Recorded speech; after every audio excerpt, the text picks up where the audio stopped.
पड़ती हैं, इसलिए यहां से क्या होगा, हवा गर्म होकर फैल जाएगी।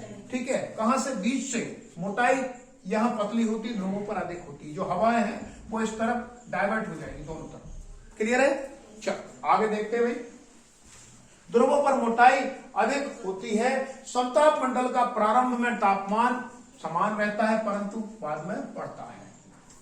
प्रारंभ में तापमान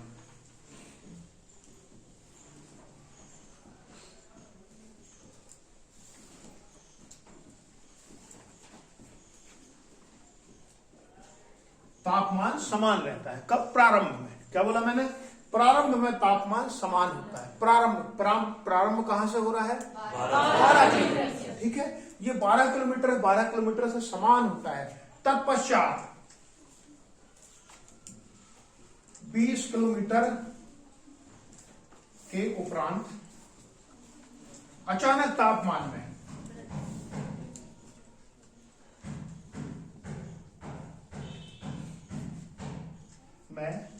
वृद्धि हो जाती है।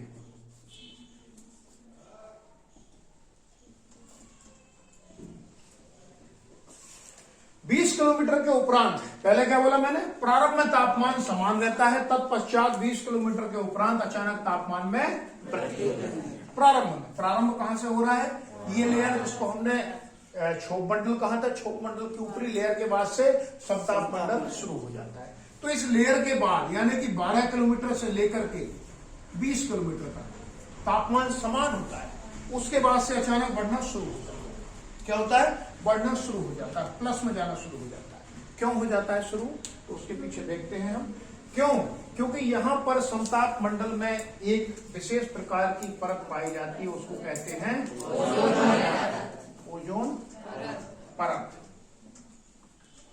15 से 35 किलोमीटर की हाइट पर पाई जाती है। ओजोन परत 15 से 35 किलोमीटर की ऊंचाई पर पाई जाती है। ठीक है, आप लिख रहे हैं ना, ऊंचाई पर पाई जाती है। ठीक है, देखते इस पॉइंट को समझना आप। प्रारंभ में तापमान समान रहता है, प्रारंभ 12 किलोमीटर से कहां तक? 20 किलोमीटर तक। और 20 किलोमीटर के बाद तापमान में वृद्धि शुरू हो जाती है। क्यों होती है हमें नहीं पता। अगला पॉइंट आप देखो, ओजोन परत 12 से 15 किलोमीटर की ऊंचाई पर पाई जाती है। ठीक है, 15 से 35 किलोमीटर ऊंचाई पर पाई जाती है। अब आप इस चीज को समझना, ये नहीं दिख रहा होगा ना, ब्लैक पेन चाहिए। डन। ये जो आपकी परत है 12 किलोमीटर से स्टार्ट है और 20 किलोमीटर तक तापमान समान है।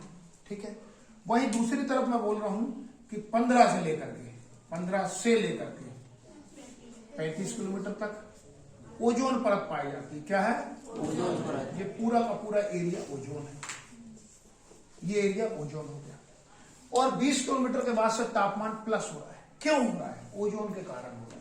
समझ रहे हैं? ओजोन गैस कैसी होती है? ओजोन एब्जॉर्ब करती है, सूर्य का तापमान है उसको एब्जॉर्ब करती है, अल्ट्रावायलेट रेडिएशंस को सोखती है, अल्ट्रावायलेट किरणों को सोखती है। ठीक है, सूर्य की जो तापमान है उसको अपने पास रख लेती है। कैसे रख लेती है? आप एक सिद्धांत को समझ सकते हो कि आपने लोहा गर्म कर दिया, अगर उस गर्म लोहा को जहां भी ले जाओगे वो गर्मी देगा। ठीक है, तो अपने पास रख लेती है वो तापमान को, जिसके कारण 20 किलोमीटर के बाद से तापमान में अचानक वृद्धि शुरू हो जाती है। समझे इस चीज को? ओजोन परत समझे? अगला देख लेते हैं भाई। ओजोन परत जो होती है, ओजोन परत भी ध्रुवों के ऊपर बहुत ज्यादा नुकसान इसको हो रहा है। ठीक है, एक बेसिक शब्द आपने सुना होगा, क्लोरोफ्लोरोकार्बन ओजोन को नुकसान पहुंचा रहा है। एक और आपने सुना होगा, डाप्सन सुना है? डाप्सन क्या है? ओजोन परत को मापने की इकाई को डाप्सन कहते हैं। ठीक है, अच्छा आगे देखते हैं। समताप मंडल अत्यधिक शुष्क होता है। कैसा होता है? शुष्क होता है। शुष्क का मतलब क्या है भाई? ड्राई। क्यों होता है ड्राई? क्योंकि यहाँ पर ओजोन पाई जाती है। क्या पाई जाती है? ओजोन के कारण यहाँ पर गर्मी ज्यादा होती है, हवाएं पूरी ड्राई हो जाती है। ठीक है, अच्छा यहाँ पर कभी कभी मूलाभ मेघ भी पाए जाते हैं। मूलाभ मेघ भी पाए जाते हैं जिन्हें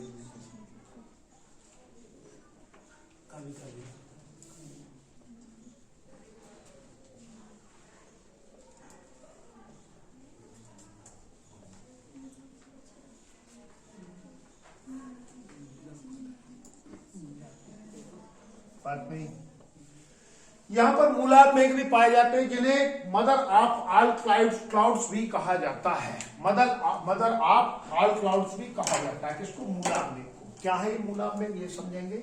अगला पॉइंट क्या लिखा मैंने, यहां पर मूलाभ मेघ भी पाए जाते हैं। ब्लैक पेन कहां है? नहीं, चलो यहां पर मूलाभ मेघ भी पाए जाते हैं जिन्हें हम मदर ऑफ ऑल क्लाउड्स भी कहते हैं या इन्हें नोक्रियस क्लाउड भी कहते हैं। कौन से? नोक्रियस।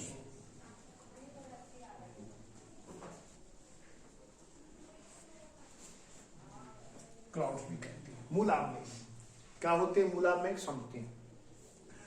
आपने देखा होगा खासकर जून जुलाई के महीने में एकदम से आसमान में पीले से बादल दिखते हैं, अजीब से। देखा है? किसने देखा है? ठीक है, हाँ, गुड। तो उनको मूलाभ मेघ कहते हैं। ठीक है, यहां पर मूलाभ मेघ भी पाए जाते हैं जिन्हें मदर ऑफ ऑल क्लाउड्स भी कहते हैं। समताप मंडल की ऊपरी सीमा को स्ट्रेटोपास कहा जाता है। ऊपरी सीमा को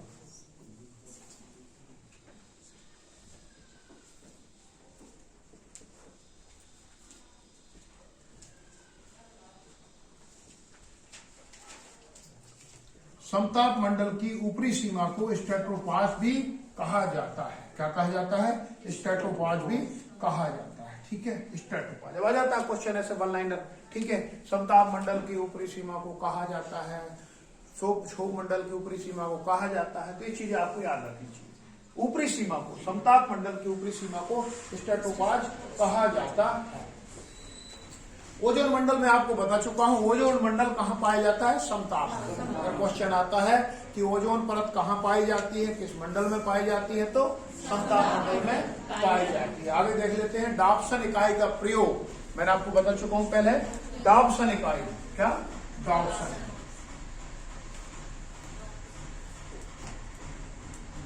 ये क्या? पैमाना है। क्या है? पैमाना, एक स्केल है। डॉप्सन क्या है? एक स्केल है जिससे आप ओजोन परत की मोटाई को नापते हैं। डॉप्सन इकाई का प्रयोग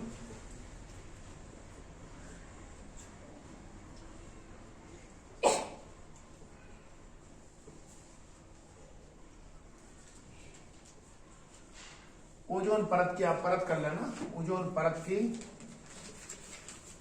मोटाई मापने में किया जाता है। किसमें? ओजोन परत की ऊंचाई, मोटाई मापने में किया जाता है। जैसे मैंने आपको बताया कि ओजोन परत 15 से लेकर के 35 किलोमीटर तक है, अर्थात 20 किलोमीटर मोटी परत है।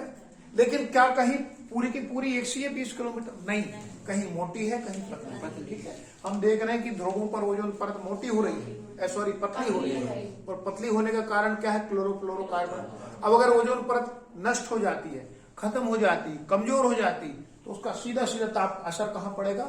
हमारे जीवन पर पड़ेगा। ठीक है, क्लियर है? ऊपरी सीमा को स्ट्रेटोपास कहा जाता है। चलो आगे देख लेते हैं। हाँ, एक बार इसमें ओजोन परत में छेद हो गया था। हाँ? ओजोन परत में छेद हो रहे हैं, ओजोन में छिद्र हो रहा है। एक बार नहीं, अभी भी है ओजोन में छिद्र। ठीक है, ओजोन परत को हम पृथ्वी का सुरक्षा कवच भी कहते हैं। क्या?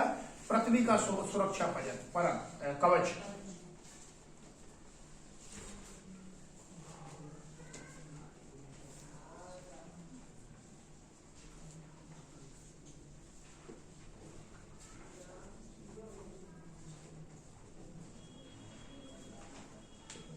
ओजोन परत को पृथ्वी का सुरक्षा कवच भी कहा जाता है। क्लियर है? ओजोन परत को पृथ्वी का सुरक्षा कवच कहा जाता है। चलो आप वापस देखते हैं इसको। वायुमंडल की दूसरी परत को, दूसरे नंबर की परत को या दूसरे नंबर की परत को, सीमा को, मंडल को हम समताप मंडल कहते हैं। समताप मंडल क्षोभ मंडल के बाद आता है, अर्थात 12 किलोमीटर के बाद इसके शुरू हो जाता है। इसकी ऊंचाई 12 से लेकर 50 किलोमीटर तक। कितनी है? 12 किलोमीटर से लेकर 50 किलोमीटर तक है।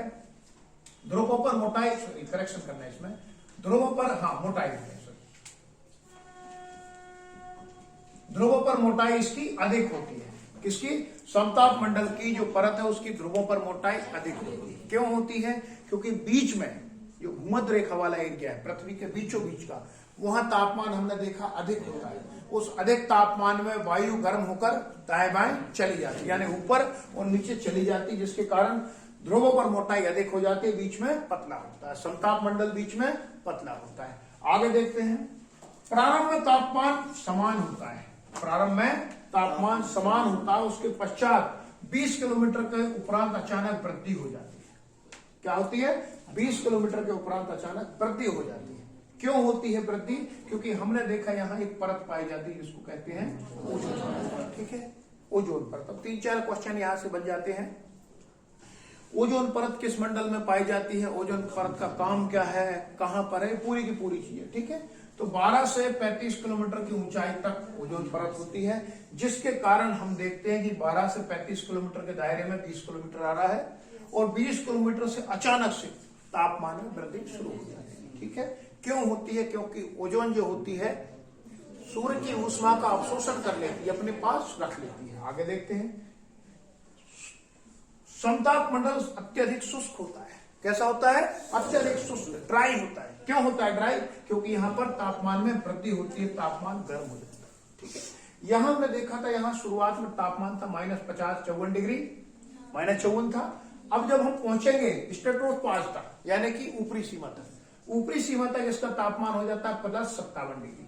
कितना हो जाता है? +57 डिग्री। तो कितने डिग्री बढ़ गया? कितने बढ़ गया? कौन बताएगा? कौन बताएगा? हाँ हाँ, 107, 103, 111 डिग्री सेल्सियस तापमान बढ़ गया। क्यों बढ़ गया? पहले आप देखो -54 से प्लस में आने तक उसको 54 डिग्री प्लस होना पड़ा, उसके बाद में फिर वो 57 डिग्री और प्लस हो गया। इतनी अचानक गर्मी बढ़ गई। और किस दायरे में बढ़ी? सिर्फ 30 किलोमीटर के दायरे में। कहां तक? 30 किलोमीटर। क्योंकि 20 किलोमीटर तक तो तापमान सेम है, 20 किलोमीटर के बाद से तापमान में वृद्धि होनी शुरू हुई। क्लियर है? चलो, आया समझ में? आगे देखते हैं। यहां पर मूलाभ मेघ भी पाए जाते हैं, जिन्हें मदर ऑफ ऑल क्लाउड्स भी कहा जाता है। मूलाभ मेघ क्या है? पीले वाले विशेष प्रकार के बादल जो कभी कभी बनते हैं। इन्हें नोक्लियस भी कहा जाता है, नोक्लियस क्लाउड भी कहा जाता है। ठीक है, चलो आगे देखते हैं। समताप मंडल की ऊपरी सीमा को स्ट्रेटोपास भी कहा जाता है। क्या कहा जाता है? स्ट्रेटोपास कहा जाता है। और डाप्सन इकाई का प्रयोग ओजोन परत की मोटाई को नापने के लिए किया जाता है। ओजोन परत को मापने की इकाई क्या है? डाप्सन। आपसे कोई कैसे भी क्वेश्चन पूछ सकता है। ठीक है, आगे देखते हैं। ओजोन परत पर मोटाई मापने, ओजोन परत पर मोटाई मापने में, अच्छा इसका किया जाता है, ठीक हो गया है, पर नहीं है कीज, ओजोन परत ओजोन परत की मोटाई। ठीक है, ओजोन को पृथ्वी का सुरक्षा कवच भी कहा जाता है। क्या कहा जाता है? पृथ्वी का सुरक्षा कवच कहा जाता है। क्यों कहा जाता है? क्योंकि हम देखते हैं ओजोन परत सूर्य से आने वाली अल्ट्रावायलेट रेस को, किरणों को, पराबैंगनी किरणों को अपने पास रख लेती है, और वो पराबैंगनी किरणें क्या करेंगी? हमें ठीक है, नुकसान पहुंचाए। आया समझ में? यहाँ तक? चलो, तो ये यहाँ पर आपका ब्रेक का टाइम भी होता है। हाँ, वो ओजोन में होल हो रहा है ना सर, तो उससे नहीं आ सकती क्या वाटर? आएंगी ना। तो सर उससे कैसे मतलब बचेंगे? कैसे? क्या नुकसान आप देख तो रहे हो। ग्लोबल वार्मिंग क्या हो रही है? सारी ये घटनाएं जो हो रही है, ग्लोबल वार्मिंग हो रही है, बहुत सारे बैक्टीरिया वायरस एक्टिव हो रहे हैं, ऐसी ऐसी बीमारियां हो रही। आप देखोगे छोटे छोटे बच्चों को कैंसर हो रहा है। कहां से आ रहा है वो? यही तो है। किसी ने कभी सुना था कैंसर? बुजुर्गों को जो तंबाकू खाते थे, खूब गांजा पीते थे, उनको होता था। आजकल तो छोटा बच्चा बेचारा कुछ नहीं खाता, उसको हो रहा है। प्रदूषण असर होने लगा उसका, पर्यावरण प्रदूषण है उसको बोलते हैं, हो रहा है। कोविड कहां से आया? मानवीय गतिविधियों से आया। हमने पृथ्वी को दूषित कर रखा। देखो ऐसा होता है, जैसे हमारे अंदर एक सिस्टम होता है जिसको हम बोलते हैं एंटीबॉडी। क्या बोलते हैं? एंटीबॉडी बोलते हैं ना। एंटीबॉडी, एंटीबॉडी क्या करती है? जैसे मैं किसी सर्दी जुकाम वाले आदमी के पास बैठा हूं, उसने छींक मारी, छींक में स्वाभाविक है कि कुछ बैक्टीरिया जो वायरस निकलेंगे। अब वो वायरस सीधी सी बात है मेरे अंदर भी जाएंगे। अब मेरे अंदर जाते ही मेरे अंदर जो एंटीबॉडी है जो मेरी सेना खड़ी है वो सेना क्या करेगी, उनसे लड़ाई लड़नी शुरू कर देगी। अब अगर मेरी सेना उन पर भारी पड़ जाती है तो क्या होगा, मेरे को कोई असर नहीं होगा। और अगर मेरी सेना कमजोर है तो मैं जुकाम हो जाएगा मेरे को, समझे। तो ऐसे पृथ्वी की भी एंटीबॉडी है, अर्थ की अपनी एंटीबॉडी है। ये जो जीवन है पृथ्वी पर, जीवन का मतलब मनुष्य नहीं है, सिर्फ पेड़ पौधे पशु पक्षी जीव जंतु जितनी भी चीजें लाइफ है, इस लाइफ के अगेंस्ट में जो भी चीज आती है उसको ये अपने आप स्वतः ही समाप्त कर देती है, अर्थ की अपनी एंटीबॉडी। लेकिन हमने क्या किया है, जैसे एक मनुष्य होता है और लगातार नशा कर करके शराब, दुनिया के जो जितने भी नशे हैं, और खासकर शाम के टाइम चाउमीन मोमो फुल्की पता नहीं क्या क्या खा खा के, है ना, क्या करता है, पूरा बॉडी खराब कर लेता है ना। आराम से हैवी डाइट, सख्त आराम, मस्त 9 बजे तक सोना और उठते ही फिर 5-7 पूरी ब्रेकफास्ट में, और फिर शाम को टाइम हर्षित समोसे, है ना। तो नहीं प्रियांश, है ना, क्या कर रहा है वो, अपनी एंटीबॉडी को कर रहा है नुकसान, कचरा बना दिया शरीर का। तो ऐसे ही हमने अर्थ में भी गंदगी फैला के अर्थ को भी हमने बीमार कर दिया। अब जो अर्थ की नेचुरल एंटीबॉडी है वो धीरे धीरे समाप्त हो रही है, और जिसके कारण बहुत सारी बीमारियां, सिर्फ कोविड नहीं, कोविड तो सिग्नल है, बहुत सारी बीमारियां अर्थ में पैदा होंगी, और वो मानव के एक प्रकार से विनाश करेंगे धीरे धीरे। क्यों? क्योंकि हम पृथ्वी को गंदा कर रहे हैं, तो वो भी रिएक्ट करेगी नहीं करेगी, है ना। आप अपने शरीर को गंदा करेंगे, नहाएंगे नहीं, धोएंगे नहीं, गंदगी भरा खाना खाएंगे, बगैर हाथ धोए खाना खाएंगे, और ऐसी चीजें खाएंगे जो खाने की नहीं है, ऐसी चीजें पिएंगे जो पीने की नहीं है, गंदा पानी, गंदा पानी, है ना, कहीं भी हाथ लगा दिया, नल में पानी पी लिया, ठीक है, हंस रहे पानी पीने में, ठीक है। तो क्या होगा, आपका शरीर भी एकदम से गटर बन जाएगा, गंदगी का ढेर लग जाएगा, कचरे का ढेर बन जाएगा। और कचरे के ढेर में आप देखते हो कीड़े मकोड़े पैदा होते हैं, तो ऐसे शरीर में भी कीड़े मकोड़े, ऐसे हम पृथ्वी को भी कर रहे हैं। इसका लॉन्ग टर्म में बहुत हानिकारक प्रभाव आप देखते हो। अचानक बारिश आ जाती है, कल आगे अचानक बारिश, ये सारी की सारी मानवीय गतिविधियां हैं जो अर्थ को नुकसान पहुंचा रहे हैं इसके कारण, ठीक है। तो 2 चैप्टर हमने कवर किया, हम बिल्कुल स्मूथली चलेंगे, आया समझ में। तो सारे सब्जेक्ट लेके चलना, जो हमारा टारगेट है वो 1 महीने के अंदर ज्योग्राफी करेंगे, लेकिन बेसिक है, ये बेसिक है। इसके आगे आपकी एडवांस चलती रहेगी। ये किस को समझ में नहीं आया, नहीं आया, मैं पूछूंगा फिर मत बोलना। चलो गुड, सबको आ गया ना, ठीक है। तो आपको आया, 1 तारीख को टेस्ट भी हुआ, उसमें पता चल जाएगा कितना आ रहा है। तो टॉपर से एक प्राइज रखा है, छोटा रहेगा, छोटा नहीं, अच्छा खासा रहेगा, है ना। तो वो देखते कौन निकल के आता है चैंपियन, क्लास चैंपियन उसका नाम रखेंगे, ठीक है। तो 5 मिनट का ब्रेक करते हैं, इसको भी ब्रेक करा दो अभी संदीप, चलो।